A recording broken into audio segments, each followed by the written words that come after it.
Let's go ahead and bring out our guest this week, and we can chat with him together, Gideon. He is a celebrated music executive who helped launch artists like Destiny's Child and Alicia Keys.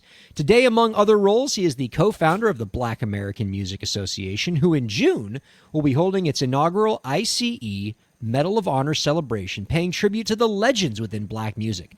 This year's medal recipients include Alicia Keys, Grandmaster Flash, Jimmy Jam and Terry Lewis, and more. We are happy to welcome Michael Mauldin on To Break the Business. Hello, Michael. Hey, good evening. Good evening. How you doing? It is Michael. A pleasure to be chatting with you, sir. We are both all smiles getting to talk to you. As I mentioned in the beginning, I feel like we're talking to living history right now when it comes to American music. The legends that have passed through your doors as you were heading up Columbia Records in the Black Music Division. All these, the biggest names, the biggest household names in music have all have been across from your desk at one time or another, and excited for the stories that you have to tell. But let me ask you this to start things off. Of the many incredible artists that you've worked with as the former president of the Black Music Division of Columbia Records, who was an artist that from the very moment you heard them sing a single note, or from the very moment you laid eyes on them, you were positive that that artist was going to be a superstar? Wow. Well, first of all, I am happy that you asked that. And I know you mentioned her name, and I'm not saying it just because you did, but Alicia Keys is probably one of those artists. And a lot of folks, you know, whether it's to my credit or others, a lot of folks didn't quite get her in the beginning, but it was just something that was unique that took me back in time. A female at a keyboard, which was her thing. She used to do a lot of cover songs when I met her. Like, she'd do a lot of male cover songs like Stevie Wonder and different people, and folks would say, well, what is a record going to be like? And it was a work that we just passionately went towards. And yeah, she proved to be that and then some, right? Just really without a doubt, being that I put my hands on her, at the top of her career, it was very special for me. Well, I got to go back to something you said at the beginning there, Michael. You're telling me that when Alicia Keys started at your organization, there were voices of dissent at the label who didn't think she was going to be a star? Because, look, and this might be me saying these things in hindsight, but the first time I heard Fallen, within 10 seconds, I knew I was listening to a legend. It is slap you in the face obvious to me that Alicia Keys is a transcendent figure in music. You're telling me at Columbia Records there are people who are like, I don't know. Yeah, unfortunately so. And she would probably tell you it kind of continues. There's a lot of the music business and the entertainment business is kind of weird that way. People are looking for that next, and they want to find, but usually they wanted to replicate something that they've heard or something that's currently going on. And Alicia just kind of broke the mold. And for me, that's what I was all about when I went to Columbia. So I signed Alicia there in 1996. Yeah, you started it with 19. Ooh, that's a bad sign. Just the idea of what we were doing and trying to find that particular song and that particular direction, it took a minute. But the truth of the matter is it was all about finding the song. The talent and the style and her approach to accompanying herself with keyboards and stuff was always there for me. And, I just jumped in foot first and made sure that we gave her all the resources she needed to be the artist that she became. So we're excited about that. That's tremendous. Well, now let me ask you the opposite question. Yes. Was there an artist that when they first came in, you weren't sure about because maybe the song wasn't there or maybe they still had some developing to do, and it turned out that they overcame your expectations and wound up being a big figure in music? Well, this one may really surprise you. So when I first got to Columbia, I went and by way of an A&R executive, which was in Texas, told me about these young females. Oh, no. And don't tell me. No, I went. And you probably heard the story, been told that, the girls that went swimming or something. And I'm talking about Destiny's Child. Yeah, they wasn't called Destiny's Child at that time. And the executive came in and, they didn't get signed. Well, I did not immediately push the button on them. I was very interested in them, but to me, it was, they were there. They were almost too polished. I kind of love. I'm kind of the guy that loves the roughness, the roll around the edges, and then shining it up, kind of like a diamond in the rough. But I knew that they had it, and we probably did not sign them at Columbia for another year after I went down and first visited. But we kept getting calls, and Teresa, who was one of the A&R folks, kept insisting and brought them to New York and had them do a showcase for me and the rest of the company. And we kind of signed it on the spot at that point because they had really, to my point, had taken the position, really made it a real positive move over the past, ever how long it was. So, sorry. Oh, see, that was actually Beyonce calling you right now, wondering why you passed on her the first time. Exactly. I mean, I'm trying to remember what their name was when they started. Wasn't it like Girls Time or something like that? Girls Time, and at that point in time, it was working with some other. But here's the trick. I'm such a dork for knowing that. Oh no, you're really right. It was Girls Time, but then when they got signed, they were Destiny. They wasn't Destiny's Child, and so there was another group in Europe that was called Destiny, and I got a call one day from Beyonce's father, Matthew, who managed them, saying, "Michael, you heard that from Business Affairs? They're saying we got to change the name or something." And I'm like, "Oh no, we can't do that. I love the name." And honest to God, I don't know where the name came from, but I kind of dreamed up the name ideally and just mentioned one day, well, I think maybe it should be Destiny's Child. And I remember somebody said, shouldn't it be Destiny's Children? Child is like one person, whatever. Destiny's Child. And this is a real story, and I'm sure the girls could verify all this. And of course, I'm head of black music there, and they went along with the idea, and now Destiny Child was born, and we came out the gate really doing some amazing stuff, and did a remix with Wyclef Jean, which was also on our label with the Fugees, and No, and that kind of just shot it out the atmosphere. Oh my gosh. I don't want to steal all of his time, Gideon. You must have 1,000 questions for him. I could talk to him forever, but I do want to introduce you, Michael, our co-host, Gideon King, who I know is enjoying these stories just as much as I am. You know what? It's almost like I don't have a question. It's like a question / comment / celebration of something. I grew up, Michael, in New York City, and my brother was a prodigy, truly a prodigy jazz musician, and played with Dizzy Gillespie when he was 11 years old, toured with Josh Redman. So I grew up in my house hearing McCoy Tyner and Herbie Hancock and Chick Corea and so on. And I think that one of the things that is celebrated, but maybe under-celebrated when it comes to the contribution of the Black community to music is music theory. Now, yes. I'm a jazz musician lifelong, and I won't make this a big long speech, Ryan. Otherwise, Ryan's going to fire me if I talk too long. So I'll make it quick. I already fucked up all the technology. I might as well go quick. But the thing is that I grew up studying jazz theory, and I still study it every single day. And that all came for me from listening to Dexter Gordon and McCoy Tyner and Herbie and Ron Carter and Wayne Shorter. And I could just sit here now and name, I'm not kidding, I think I could name 2,000 people.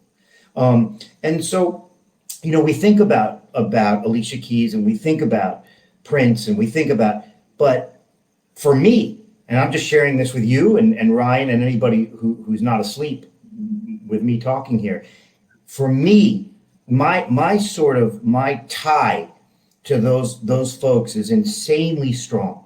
I grew up with that theory. I worship that theory every day. I today was transcribing early Charlie Parker stuff, just figuring some shit out on guitar. And so I guess I would just like to add to the conversation that beyond these gigantic names like Alicia Keys, there are people like Dexter Gordon and Joe Henderson, okay?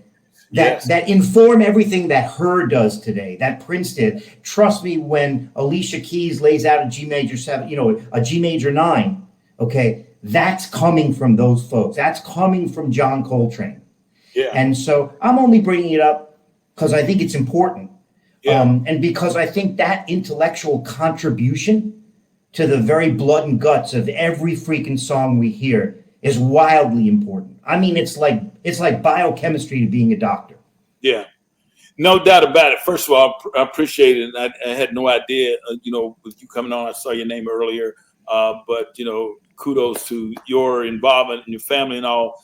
Yeah, listen, it's crazy because I have an organization that I'm the chair called the Black American Music Association. The whole idea of that organization is, going back and honestly celebrating the last 100 years of Black American music. That started in 2021, really. Dude. So really now we're like 103 years, I guess.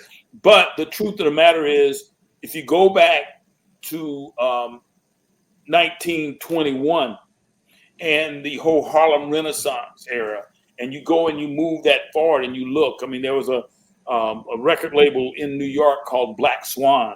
It lasted for a couple of years, went bankrupt. Then Paramount came in and bought it up. Yeah, I know. So much to be said for those artists. When you talk about artists like Ron Carter and some of those other artists that really has contributed big time to our music society and mainstream music today, particularly in the world of hip hop and all too, because people are going back and sampling a lot of jazz and licks and then putting them in music. And then all of a sudden you hear it on Drake or whomever it may be and think, oh my God, that's amazing. And all you have to do is go and pull out your vinyl and you'll dig in the crates way back and find something. So for us at the, we call it the BAM Association, Black American Music Association, our idea is to lift and preserve and protect our legacy as well as the next generation and those that, it's not so much about, I call it a love affair with music. We all have it if we're music, if we have a love for just the arts in general. But the truth of the matter is there's a lot of folks and a lot of artists that, and producers and writers that just never got their flowers, that just never got their acknowledgement. So our organization is all about doing that. And I know, that's what we're setting out to do in a big way. At the same time, it starts in the community. It starts with the culture. It starts with the listeners as well. It's just like Ryan saying, I can't believe somebody didn't hear Alicia Keys. Well, sometimes somebody's got to move that and push that and put it into place for people to hear, to really understand, what it's all about. So we're proud to be that organization to help people recognize it. And one of the major initiatives of the Black American Music Association is the Ice Medal of Honor ceremony. You're going to have your inaugural ceremony in June to honor legends in Black American music. Your first crop of recipients for this award are going to be Alicia Keys, Grandmaster Flash, Jimmy Jam, and Terry Lewis, and more. Can you tell us a little bit more about this award? Yeah. Basically, we view it as an honors program, and it's kind of what we're talking about now. We're going to do, now this is an interesting Gideon. We're going to do Robert Cool Bell and give him a lifetime achievement doing this same ceremony. And obviously he's with Kool and the Gang. Most people would know him as Kool and the Gang, but you think about Celebration and all those songs. But Kool and the Gang was a jazz band. Oh, yeah. You think back to the era of where so as far as the different genres and just what, Absolutely. and Kool is the only original remaining member. And we were just thinking about it as our board and it's like, man, this brother, this person deserves all the acknowledgement. A lot of times, again, people like him come and go in a way in our business. And as we all get older and do what we do, the next generation don't really think about it unless someone like us uncover it and shine it off. So that's really, again, what we're doing with the Medal of Honor, bringing people up. Like we're honoring the person that was actually trying to call my phone was Suzanne DePass. Suzanne DePass was the first female president of a Black female president of a production company. She was with Motown. She really is the one that dealt with the Jacksons all the time, worked hand in hand with Barry Gordy.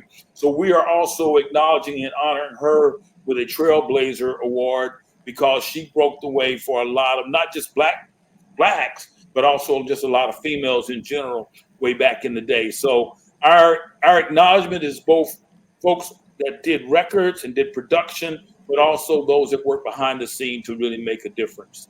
And again, just to jump in and almost harp on the concept again, like Kool and the Gang, right? Like or Earth, Wind and Fire. Those folks, they made it okay to put harmony, true harmony, and theoretically correct harmony, to a groove. Right. And I'm just telling you that if you talk to Donald Fagen from Steely Dan, okay, he's going to say Earth, Wind and Fire, the song, Can't Buy Love, okay? He's going to say the horn stabs in that tune, stabs are like, Ryan horn stabs are like bop, bop, like horns, like those horn stabs and the chordal structure of those horns, that came from these guys. Yeah. And so it's just like, I don't think I can emphasize enough how important it was to build those bridges. And people like Kool and the Gang, Earth, Wind and Fire, Parliament and Funkadelic, man, there's the Spinners, okay? Yeah. Like it's, that was a bridge that was built between funky, cool music that people would like, but still remaining harmonically cool. And that for me is what, is what makes all of this so cool. Yeah, no doubt about it. And again, we applaud all that. It's so funny because someone asked me one time, Michael, why do y'all call it Black American music? This is not about race, creed. It's about an art form. And it's an art form that people love. And one of the first people that I heard call it Black American music was the late Ahmet Ertegun, who was in Atlantic Records. And then also the great jazz musician Bob James. And the crazy part about it, neither one of those men are black, but they call it Black American music. They were one of the first ones that I recognized that said that's really the core base of our music in America today, and people just don't recognize it. And when we call it black music, like I said, a lot of people think about race, think about the colors of your skin. No, it is truly an art form where all these other genres, whether it's blues, whether it's jazz, whether it's rhythm and blues, whether it's, funk, whatever fits within inside of. And we also look at ourselves as helping to educate a lot of people today, executives included, but as well as the next generation coming up. And it was too dangerous, guys. It was too dangerous to call it black. Louis Armstrong couldn't come out and say that. That's exactly right. Right. Art Tatum, the fastest piano player who has ever lived, okay, who is a black, still to this day, the fastest piano player who has ever, he couldn't say that. Wow. So it's only in the last number of decades where you could actually come out and say the radioactive words of black music. You know what I mean? That was, there was no way Dexter Gordon was going to say that in 1967. In fact, some of those guys did say that shit, and that's why they ended up in Paris, because they couldn't, because you couldn't say that stuff in the States. But anyway, I digress. No, that's a whole other conversation, Gideon. I appreciate that, man. Ryan and everybody had to give you my number, man. We need to connect and just talk about it, because that's a whole nother. It is.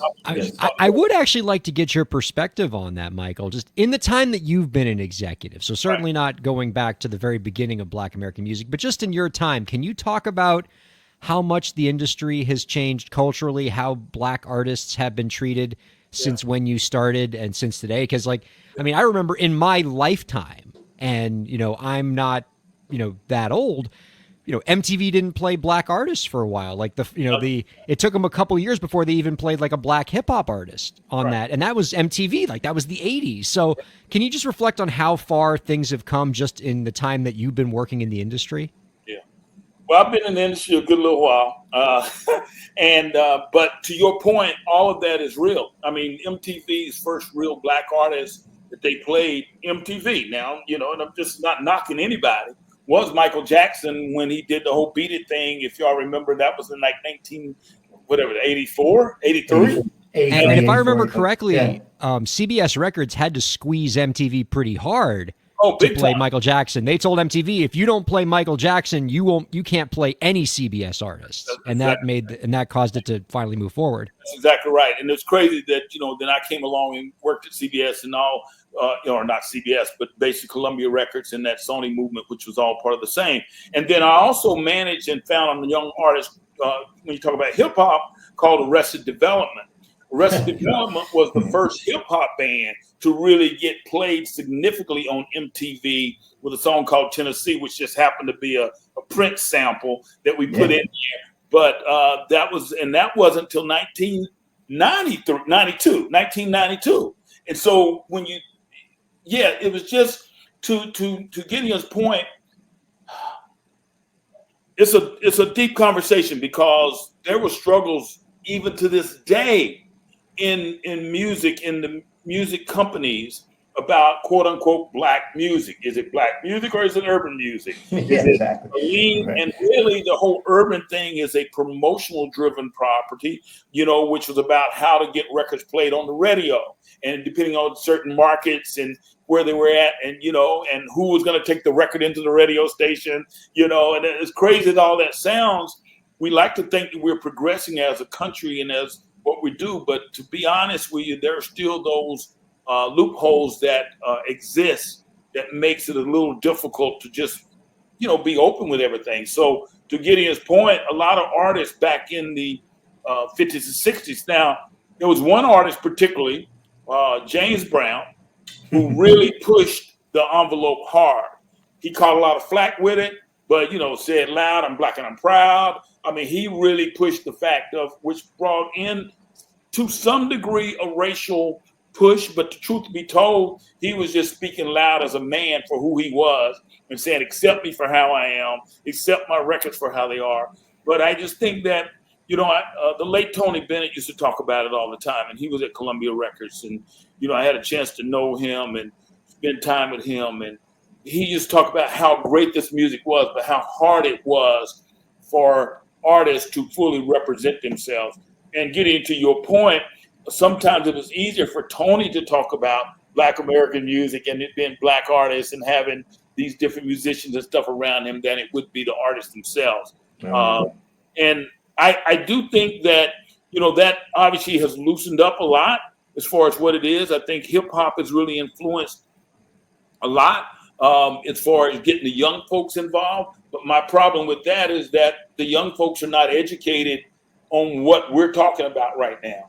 And it just feels like to me, somebody, and maybe Ryan, is your program, somebody's got to talk about stuff like this on an ongoing basis, and not to stir up stuff, but to basically educate people. One thing I would say, Ryan, some of the greatest and Michael, some of the greatest interviews of all time are the Dick Cavett interviews with a great pioneering piano player named Oscar Peterson. Okay, Oscar Peterson is one of the great jazz pianists who's ever lived. He was a super smooth, crazy articulate, double-handed, crazy piano player. And here's what was fascinating about the Oscar Petersons and the Duke Ellingtons, and that paved the way for the Snoop Dogg's of the world in a very important but I think unknown way. When you saw the faces of people, the look on their faces, okay, people who had an idea that there was no way there was going to be an articulate Black man or Black woman. And then this guy shows up on Dick Cavett speaking fluid, beautiful English and killing it intellectually on the piano. Double-handed, crazy harmonic shit, crazy, okay? Those are some of the most fascinating moments to me in music history. When you see the Duke interviewed, you see Oscar Peterson interviewed, you see those guys, because there was this dumbfounded look of broken expectations on the part of the audience, because they were like, who are these people speaking so well? That's not what we want to hear. We want to hear a Black person show up and sound terrible and sound inarticulate. And in many ways, I believe those moments, elucidated the truth, but also severely pissed off a lot of people. Yeah. And in many ways prevented the Oscar Petersons from even being more mainstream. And I give Dick Cavett a lot of credit, because those were some of the most seminal moments of introducing these harmonic geniuses to the world in a very open and flowing way. I would urge any listener here and anybody in the world to watch those interviews. They're some of the most beautiful moments in music history. Yeah. That's really profound, Gideon, and I love the insight there. And I mean, the only thing I would say is, in our quest to continue to keep the Gen Z crowd interested in this program, I think we need more Dick Cavett references. Yeah, sorry, I know, but history is important. It's just important. It really is. Yeah. I say No it all question. the time. You got to acknowledge the history to inspire the future, but somebody's got to tell it, right? Somebody's got to, because I do believe, and when you say that, Ryan, in all honesty, I do believe the Gen Z and everyone. It's just most of these kids today don't really care. Well, they don't even want to think about it, right? Even some of them that are trying to be musicians and stuff. But I feel like these types of stories is necessary, and it's not about trying to bring the 80s and 90s back, but it is definitely about recognizing that so that we'll understand where we're going, and that is important. And that really is a really important mission of your organization. I'm thrilled that we have organizations like the Black American Music Association that are showing us where we've come from and why we are where we are, and continuing to illuminate these very prominent figures in American music, but also some of the unsung heroes that deserve a little more attention. And, that really sounds like the purpose of the ICE Medal of Honor ceremony. For the people who are intrigued about this event, want to learn more about it, that's because it's coming up in June, what can they do to learn more? Well, you can definitely go to the Black American Music Association.org, or it's blackama.org. And you can also go right now. Our Medal of Honor is taking place at the Ray Charles Performing Arts Center in Atlanta, Georgia. And as you mentioned, that is going to be on June 2nd. And also, let me say, in regards to that, we also have something that we call the Black Music and Entertainment Walk of Fame, which is also in Atlanta, Georgia, down by Mercedes-Benz Stadium. And it's kind of like a Walk of Fame, similar to the Hollywood Walk of Fame, but it is about these artists and these executives that, again, we can shine their star right now. And so we're actually placing them, have been going on for like the last 3 years. Right now, there's about 50 different ones that are embedded there in the sidewalks of MLK Jr. Drive in Atlanta. And people, when you're in Atlanta, if you're down by the stadium down there, please go by and take a look. It's truly amazing. And those artists vary from way back when to most recently. Like Beyonce is down there on the sidewalks, and so of course that gets voted in like everything else. You still got committees and all to try to put it in, but the realities are we're just trying to do some good, as they would say, in the neighborhood and make a difference on the long term. And one thing I really want to put emphasis on, and Gideon, maybe you can help us do this somewhere. We got to get music back in our classrooms, or we got to figure out a way to get music free to kids that they can really have access to it, because that's why you don't really see no bands. That's why you don't really see, there's very few guys anymore that's able to, play. I got a ton of friends in New York City. One guy who's played with everybody from Aretha Franklin to Shawn Mendes. He's my drummer in my band, beautiful drummer, and he's all about that. And he was head of the Louis Armstrong House in New York, bringing hip hop to young kids, but also bringing music theory to kids. So that's a big discussion. You got to get music in the hands of kids. It makes them safer if you really think about it. It does. It really does. So I applaud this show, Ryan. I applaud what you guys are doing for, just for creators and people that want to move the needle, big time. I think you gotta open it up. And I really appreciate you having me on here and having a chance to kind of share what we're doing with the Medal of Honor and what we're doing with the association itself. Matter of fact, the association, there will be a membership drive which starts this year for the association. So that's also something very prominent. There is a foundational part, and both of those are nonprofit organizations. The association is a 501c6, very similar to NARIS, and our foundation is a 501c3. And we just want support, and we want people that really, again, have a love affair with music. That's fantastic. Our guest has been Michael Mauldin, celebrated music executive and co-founder of the Black American Music Association. Michael, this has been a treat. Thank you so much for hanging out with us. walking us through the history, giving us some great stories along the way. Before we let you go, though, we got one last question for you. Do you have any last tips for the indie creators out there to help them move their careers forward? Yeah, I honestly do. I deal with a lot of youth, and I see kids now, particularly as Gideon was talking about, social media, or talking about electronic and digital and all that stuff. Kids think it's easy. You got to be passionate. You got to be patient. You got to really want it. You got to have a love for it.